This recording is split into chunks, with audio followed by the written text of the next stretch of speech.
there, it's Debbie with the Pickin Coop Farmstead, and I'm about ready to make my first ever batch of sauerkraut from my first ever heads of cabbage that I grew. So my recipe I'm going to use, and I'll put her link in the comments. She is at vintagekitchenvixen.com. So I'll find this recipe and I will attach that in the description. I'm really excited about it. So she says you need a wide mouth mason jar, a kraut pounder. This is my kraut pounder. It's just a spatula that Al made. Hi, Al and Val. A baking sheet to put underneath because it will bubble over and it will make a mess on your counter. I'm just going to use a saucer or a bowl. A large mixing bowl. So I have this big bowl. I've already chopped up my cabbage. I started making it going, I think I'll make a video. You're going to need a weight, which I have another weight to put on top. Or if you don't have a weight, you could use a Ziploc baggie filled with water or a small, like a little jelly jar filled with water. Just as long as it weights it down and keeps it under the liquid. Otherwise, you'll get the bad bacteria and mold and that kind of stuff in there. You're going to need 1 2-pound head of cabbage. So I think I have about that. And 1 tablespoon of Celtic sea salt, which I have. And then she says to start with a teaspoon of the salt just to see how that works. And if you need to add more, it's a lot easier to add more later than try to get the saltiness out of it. You want to peel the outer layers of the cabbage, which I did. Rinse the leaves and the cabbage and reserve the leaves. Then you're going to cut the cabbage in half, remove the core, which I've done. Then you're going to quarter and shred using a knife, mandolin, or a food processor. I just did a knife because there were little heads of cabbage. You place the shredded cabbage in a large mixing bowl and sprinkle 1 teaspoon of salt. So that's where I'm at right now. So let's go ahead and do that. Okay, oh, I need a teaspoon. Hold on just a second. Okay, I got my weight, so that's ready. I got my teaspoon. I'm gonna go ahead and put my teaspoon of Celtic salt in there. Boy, this cabbage is very strong smelling. It smells pretty good though. So I'm going to put my teaspoon in. And then it says, I think, to massage the salt into the cabbage for 10 to 15 minutes until a brine forms at the bottom of the bowl. When you squeeze a handful of the cabbage, it should drip. And then once you get to that point, you start putting it in your jar. So I'm going to go ahead and start massaging.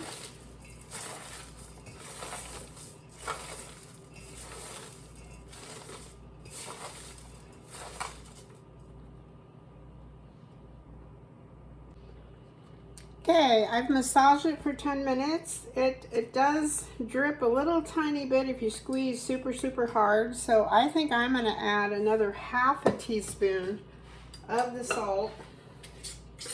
And then we're going to go from there. It doesn't taste real salty right now, so I think we'll be okay. But you want enough salt to where it preserves it. Okay, so I'm going to massage it a little bit more and we'll see where we're at. Okay, I think I finally got it there. I'm going to pick up a handful of this and I'm going to squeeze it so you can see that juice just come out of it. Okay, my phone's acting up again, so what I wanted to do is, what I wanted to show you is, it looks really wet, and I wanted to squeeze some of this, so you can see it is definitely dripping out of there, so I think we are where we need to be. So then she says next, you need to put it in your jar. I'm just going to do this. Make it a bit easier. And then I'm going to tamp it down in there.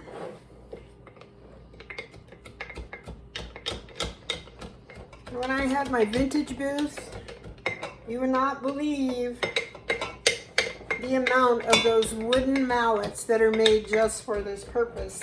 The vintage ones that I found for smashing.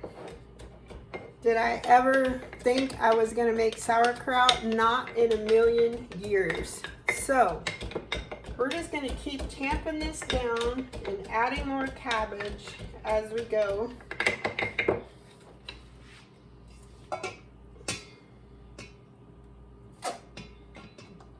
Hopefully this is just the right amount and it's going to make enough liquid to cover the top of the kraut.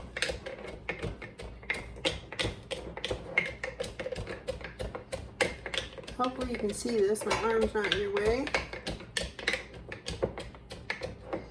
Hopefully I cut enough cabbage. It's kind of deceiving.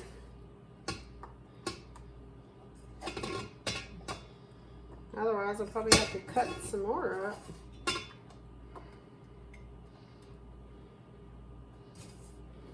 Alright, we're going to put all of this in here. I have another head that I can cut, but I thought it would be way too much.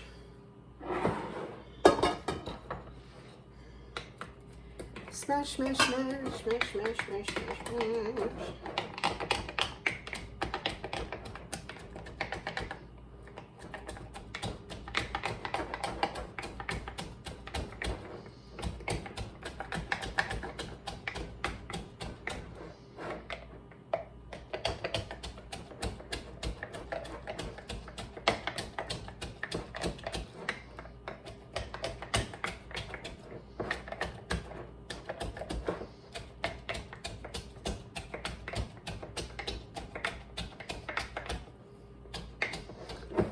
Okay, this is about how much I got in there. I don't know that my jar has to be full. She doesn't really say. It says place the shredded cabbage in a large mixing bowl, blah blah blah, massage blah blah blah until a brine forms at the bottom of the bowl. When you squeeze a handful of cabbage, it should drip. Okay. Transfer the cabbage into the jar in stages, pressing down on it to remove the air pockets and submerge it in the brine. Using the reserved leaves, fold them up and tuck them into the jar, securing them under the shoulder. Place a weight over the top and cover loosely with a lid. Place on a baking sheet to catch any overflow. So I think what I'm going to have to do is chop some more cabbage. Stay tuned. By golly, there is enough juice in there, if you can see, like right in there. And then I folded the leaves, the outer leaves that I washed. I folded that so it covers all of the cabbage, because you don't want any of the cabbage sticking out. Look at that. That is crazy. I don't know if you can see the juice in there. I did add, when I chopped up another half of my head. Keep in mind these heads are really, really small. I put another teaspoon of Celtic salt in there. So now what I want to do is put this weight on top. So that's going to go on top of that.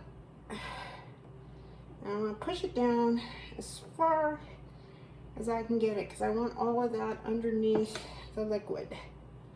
Boy, is this a messy job. And then it says it takes about 5 to 10 days for this to percolate, so I'm going to put it right next to my fermented pickles.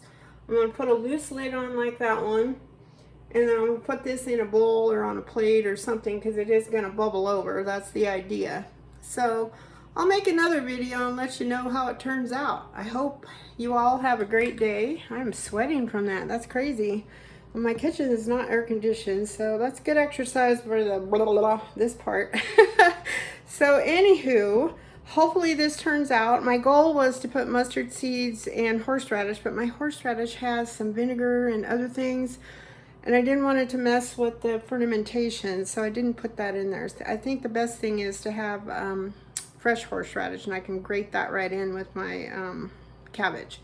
So stay tuned in about 4, 5, 10 days, and then we'll do a taste test and see how it is. Hope y'all have a great day and the sun is shining where you are. Thanks a lot for watching. Bye-bye.